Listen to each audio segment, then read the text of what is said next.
My fiancé announced on Instagram. Guess who proposed again? This time with a ring I actually like. I wasn't even in the photo. I simply commented, "Beautiful ring." Wrong guy. Then I forwarded the post to her entire family group chat. What her father said when he called me turned her whole world upside down. I'm Connor, 29, and I learned that some people are so focused on the performance of their life that they forget they're actually living it. This is about the moment my fiancé's social media addiction collided with reality in the most spectacular way possible. I'd been with Natalie for 4 years. Met her through mutual friends at a rooftop party, started dating seriously after a few months, moved in together after 2 years.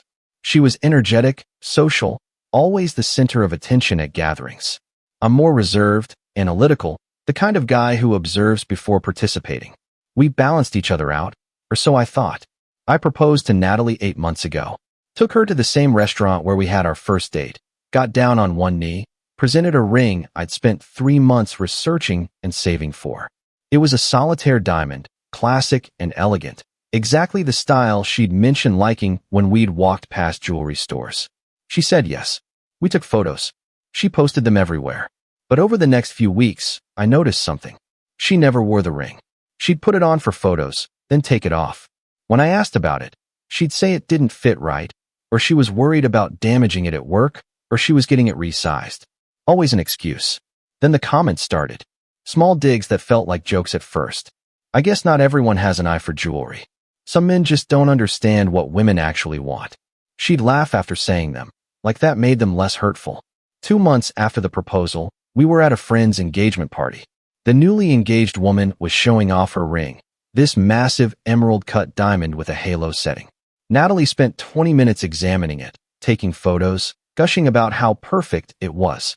On the drive home, she was quiet. Then she said, "You know, if you'd asked what I wanted before proposing, things might have been different. You said you liked classic solitaires. I remember specifically. I said they were nice. That's not the same as wanting one. So you don't like your ring." She sighed dramatically. "It's fine, Connor. It's just not what I would have chosen for myself." "Then why did you say yes?" "Because I love you." But love and liking the ring are two different things. I dropped it.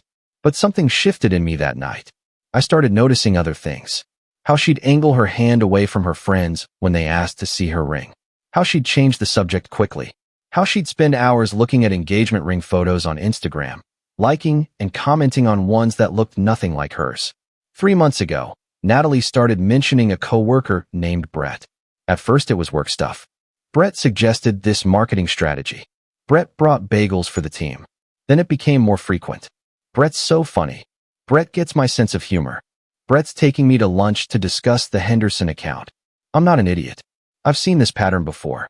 But I also didn't want to be the jealous boyfriend who accuses his fiancée of cheating based on lunch meetings and inside jokes.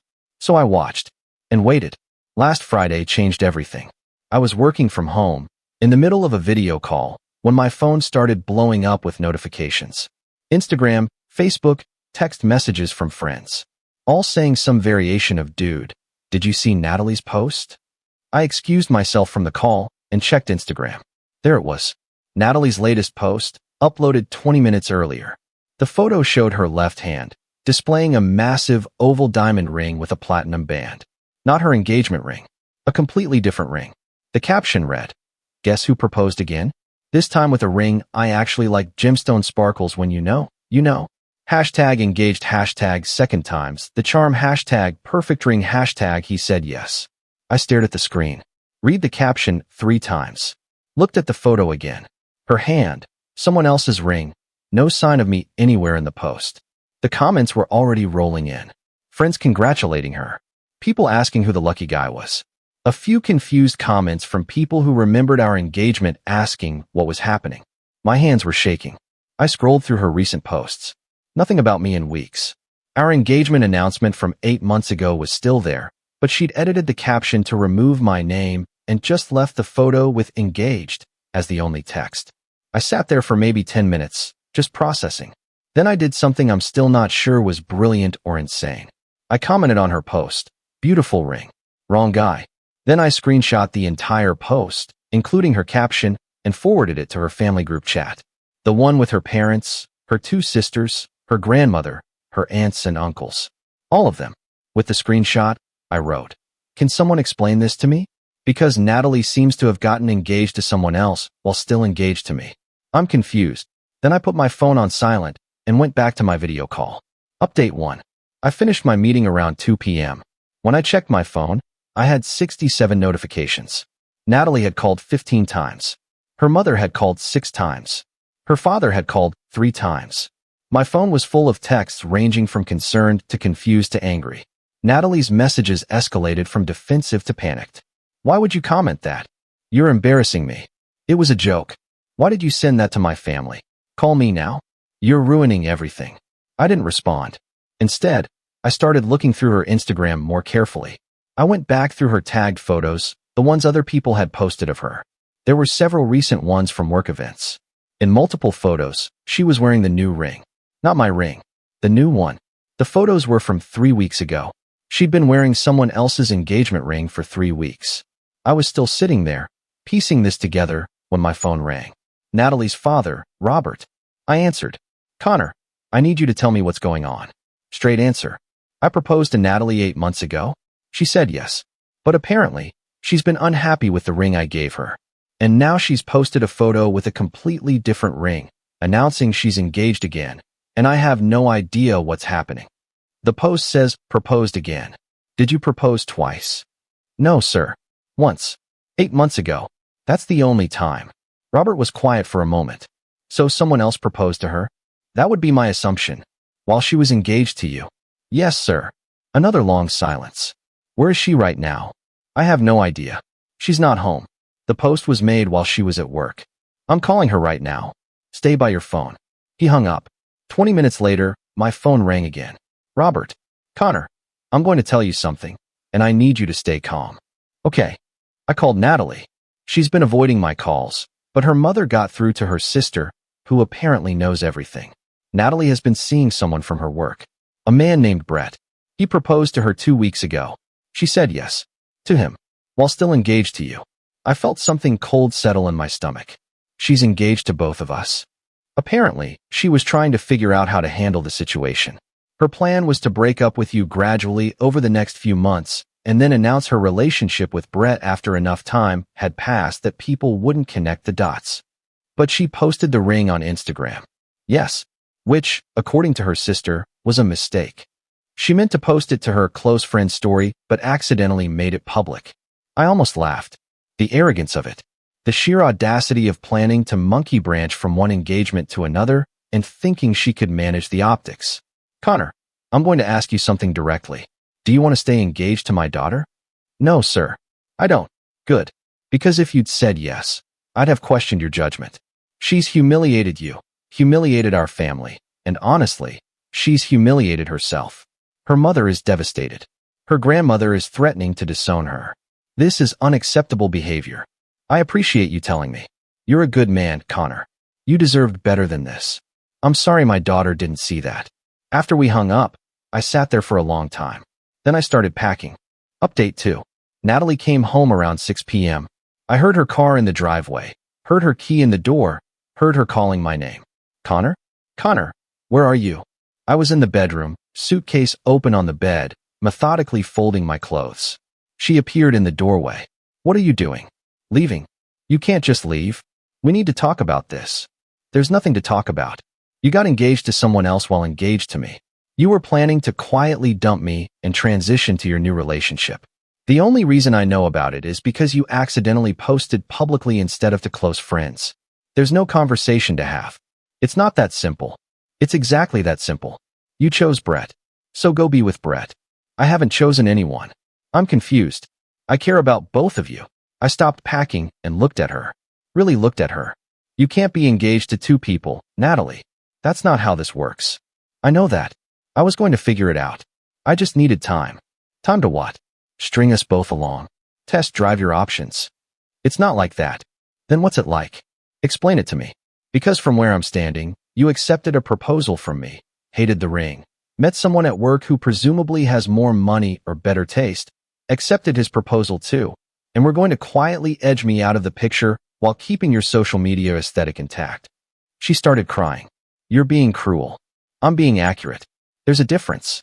My family won't stop calling me. Everyone's asking questions. My mom is hysterical.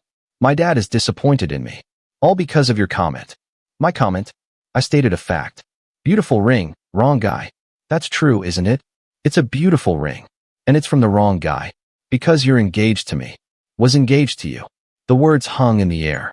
Was. She wiped her eyes. I can't do this anymore. This isn't working. We're not right for each other. Because of the ring? Because of everything. You don't understand me. You don't get what I need. Brett understands me. Brett understands your need for expensive jewelry and Instagram validation. That's not the same as understanding you as a person. You're just bitter because I chose someone else. You didn't choose someone else. You tried to have both of us. There's a difference. I zipped my suitcase. But you're right.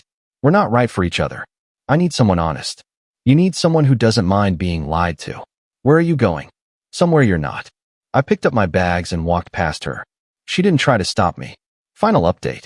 It's been 3 months. The fallout was spectacular. Natalie's Instagram post got screenshot and shared all over our social circle before she could delete it. The damage was done. People talked. Word spread. Brett found out about me through mutual friends who saw the post. Turns out he had no idea I existed. Brett broke off their engagement immediately. According to mutual friends, he felt betrayed that Natalie had been engaged to someone else the whole time they were dating. The irony of him being upset about deception was not lost on anyone. Natalie tried damage control, posted a vague apology about making mistakes and learning and growing. Tried to reach out to me through friends asking if we could talk things through. I declined every time. Her family sided with me. Robert sent me a text 2 weeks after everything exploded. You handled this with more class than she deserved. Wishing you all the best. Her mother sent flowers with an apology card. Her grandmother apparently removed Natalie from her, well, temporarily as punishment. The original engagement ring I gave her? She mailed it back to me with no note. I sold it and donated the money to a domestic violence shelter. Felt appropriate. As for me, I'm doing okay. Better than okay, actually. I moved into a new place, focused on work, spent time with friends who actually give a damn about me. Started therapy to process the betrayal and rebuild my sense of trust. I'm not dating yet. Not ready. But I'm not bitter either. I'm just more careful now about who I invest in. The funny thing is, Natalie's post is still screenshot and saved in my phone. Not because I'm holding on to anger, but because it's a perfect reminder. This time with a ring I actually like. She was so focused on the symbol, on how things looked, on getting the aesthetic right for social media, that she completely lost sight of what an engagement actually means. She wanted a perfect ring. I wanted a genuine partnership. We were never going to work. Last I heard, she's single, less active on social media, and working on finding herself. Good for her. I hope she does find herself.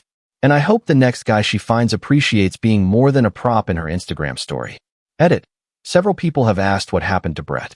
From what I understand, he's now very cautious about who he dates and does extensive background checks before getting serious with anyone. Can't say I blame him. Edit 2. Yes, the family group chat thing was petty, but it was also effective. Sometimes you need witnesses to the truth, especially when someone's trying to rewrite history in real time. Her family deserved to know what was happening before she could spin it.